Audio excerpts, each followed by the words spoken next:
Boa tarde, alunos. Aqui é o professor Danilo. Então, nós vamos dar continuidade à nossa revisão. Vamos falar rapidamente do capítulo 3, que é instalações para iluminação em aparelhos domésticos. Nessa parte, nós vamos falar da simbologia, que é da NBR 544 de 89. Essa norma, na verdade, ela já saiu de desuso, é bom reforçar. Mas, assim, a simbologia dela ainda é muito utilizada e eu não vejo problema de vocês utilizarem essa simbologia para fazer os projetos para ter uma ideia, né? E aí depois, com o tempo, poder utilizar uma simbologia mais atual. Mas a princípio, essa simbologia ainda atende bem a questão dos projetos de instalações, ok? Então nós vamos falar rapidamente aqui da simbologia, né? Falando aqui, tá vendo? Do símbolo do eletroduto embutido no teto ou na parede. E aqui ele já até coloca uma sugestão, né? Para todas as dimensões são em milímetros, indicar a seção, se essa não for de 15 milímetros. Então, por exemplo, se não for de 15, você indica com FI 25 milímetros, 32 milímetros, 40 e assim por diante. Então, quando está embutido no teto, ele é contínuo. Quando está embutido no piso, ele é tracejado. Aí o telefone no piso e no teto são linhas mais claras, né, menos espessas, né? Aí temos outras aqui, tubulação para campainha, né, que indica a legenda. Condutor fase no interior do eletroduto, tá vendo? O eletroduto, condutor fase, condutor neutro, condutor de retorno, condutor terra. Para a campainha, aí aqui, assim, aí antes da gente falar da campainha, a gente vai ver essa observação que para cada traço representa um condutor, tá vendo? Então, cada um desses, se fosse considerar todos eles juntos, seriam 4 condutores, cada um traço um condutor. Então, você tem que indicar também o número de condutores, o número do circuito e a seção dos condutores, exceto se forem de 1,5. Lembrando que a seção mínima de condutores para iluminação é 1,5 milímetro quadrado e a seção mínima de condutores para circuitos de tomada é 2,5 milímetro quadrado. Então, o 1,5 milímetro é o mínimo e você pode deixar de indicar, no caso, para circuitos de iluminação. Para a campainha, nós temos aqui, ó, seção de 1 milímetro, pode ser seção de 1 milímetro, fase, o neutro e o retorno da campainha. Aqui a gente tem a questão dos quadros, né? Quadro geral de luz de força aparente, quadro geral de luz de força embutido. Então, essa simbologia é para quadro geral. E os quadros parciais são estes aqui, esses modelos, parcial e embutido. Qual a diferença do quadro geral para o quadro parcial?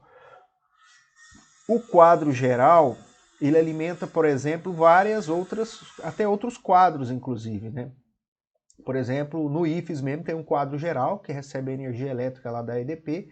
Esse quadro geral alimenta um quadro de ar-condicionado, alimenta um quadro que é o bloco 9 novo, um quadro que alimenta o bloco 7 e assim por diante. Então, esse é um quadro geral. Os outros quadros, o quadro do bloco 9, por exemplo, pode ser um quadro parcial, né? Ele é um quadro parcial que alimenta circuitos terminais, pode alimentar outros quadrinhos pequenos também. Mas o quadro geral ele é único e o quadro parcial podem ser vários numa instalação, ok? E aqui esse caixa para medidor é indicado com essa simbologia escrito MED dentro deles, né? Aí agora aqui a gente fala de interruptores, né? Interruptores. Então, a símbolo do interruptor é o círculozinho A, interruptor de uma seção. A é o comando. Então, o interruptor com a letra A comanda a lâmpada A. Aqui são interruptor de duas seções, A e B. Então, os interruptores A e B comandam as lâmpadas A e B. Aqui, interruptor de 3 seções. E aqui, quando é a bolinha cheia, né, pretinha, interruptor paralelo ou three-way.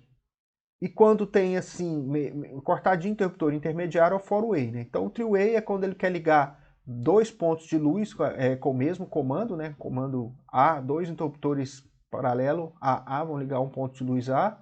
E aqui o three-way quando três ou mais, né, interruptores A vão ligar o mesmo ponto de luz A, né? Interruptor simples bipolar. Esse bipolar aqui é quando a iluminação, por exemplo, é feita bifásica, né? Isso acontece muito em galpões, por exemplo, onde as iluminações de lâmpada de vapor de sódio, lâmpada de vapor mercúrio, são lâmpadas, iluminações potentes, aí às vezes você tem que colocar o circuito bifásico para alimentar esses circuitos potentes de iluminação, né? Aqui iluminação three-way paralelo bipolar, aí a localização dos botões da campainha, pode ser no piso ou na parede. E aqui algumas proteções, fusível, chaque seccionadora com fusíveis. Né? Esses símbolos a gente quase não usa, o do fusível talvez, esse da seccionadora a gente utiliza menos, né? Até porque a gente utiliza mais disjuntor. Disjuntor AC, que é o mais utilizado, né? Que a gente indica a tensão, a potência, a capacidade nominal, né, de interrupção, e qual a polaridade através dos traços de fase. Então, se for uma fase, põe um tracinho só, 3 fases, 3 tracinhos. Aqui uma chave reversora e aqui os contatos seccionadores de abertura sem carga e com carga. Então você tem que indicar também tensão, correntes nominais. E agora a tabela 5, que é importante, que são das luminárias, né? Então aqui as luminárias de ponto de luz incandescente, que hoje é as ponto de luz LED, né? Ou aquelas fluorescentes, compactas, né? Você tem que indicar o número de lâmpadas e a potência em watts, né? Isso na parede arandela, ponto de luz na parede, pode ser feito em escada, essa arandela pode também ter no banheiro, né? E aqui o ponto de luz embutido, né? Pode ser aparente isso aqui ou embutido, né? Aí quando fala incandescente hoje, isso que está desatualizado. Aí a gente usa fluorescente OLED, né?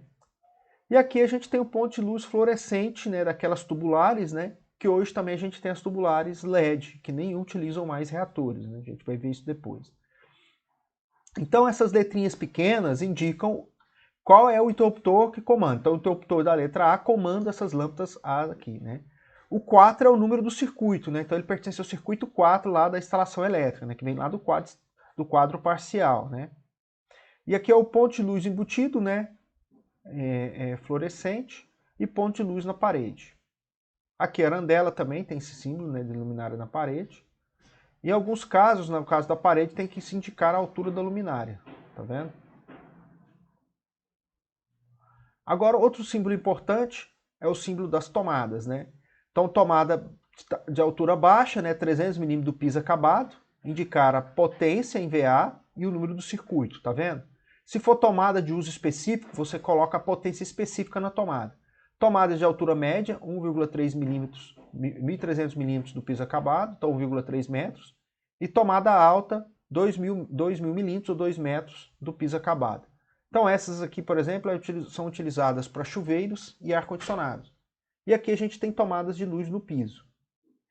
Tomadas para telefone, né? Especificar qual é a altura delas, né? Mas basicamente a gente pode especificar as mesmas alturas do que as outras tomadas, a gente coloca nas mesmas alturas. Raramente tem telefone na altura bem alta, né? Mais média e baixa. Tomada para rádio e televisão, quando for o caso, né? Esse símbolo raramente é usado. E aqui é tomadas fase-fase, né? Então, por exemplo, em apartamentos bifásicos, 127 volts e 127 monofásicos, 220 bifásico. Então, chuveiro e ar-condicionado pode ser que seja instalado bifásico para diminuir o diâmetro dos cabos. Então, você pode utilizar uma tomada bifásica para chuveiros e ar-condicionado. Aí o símbolo seria bem parecido com os outros, mas com esses dois tracinhos aqui. Ok?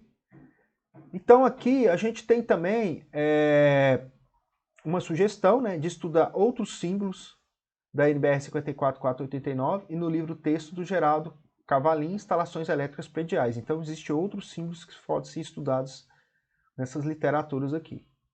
Ok? E aqui a gente tem uma indicação de alguns projetos antigos aqui, tá vendo? Antigamente se usava esse símbolo S para interruptor, S, S2, S3, e no multifilar se indicava dessa forma, né? Então a gente também vai fazer a diferenciação do que é unifilar e do que é multifilar, para vocês entenderem. Então, às vezes, pode ser usada essa simbologia antiga. Eu, particularmente, não estou encontrando mais essa simbologia antiga, só em desenhos antigos mesmo, que nem existiu em eletrônico, é só em papel que eles escanearam. Ok, pessoal? Então, de simbologia termina aqui. Uma boa tarde a todos.